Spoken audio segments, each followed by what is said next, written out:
there were other people in the room, and these are people in the room who are trying to do very environmentally, socially, ethically conscious homes.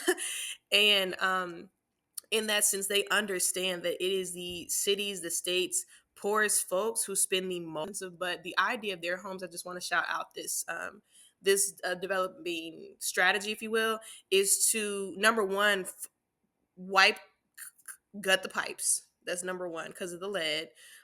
Two, also, gutting the walls and getting it down to basically the studs of the house, right? Just the little frames of it. Okay. And in some cases that might also need to be replaced because the wood has been, chewed into by termites, things like that. So getting the foundation real good and set, and then insulation, spending a good chunk of time and effort into really properly insulating the home, which will then again already decrease the cost of energy for the home already. That's off top.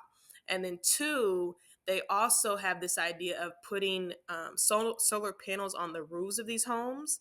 And in that way, that home is able to produce its own energy, so basically a zero energy home, but get this, the amount of solar energy they would be able to generate, because also a lot of these homes that are vacant are in areas that have already been redlined and like segregated out to black folks. And in these areas, we find that areas in the city that have more so black people or minoritized populations, they're hotter, they're experiencing more of the effects of climate change.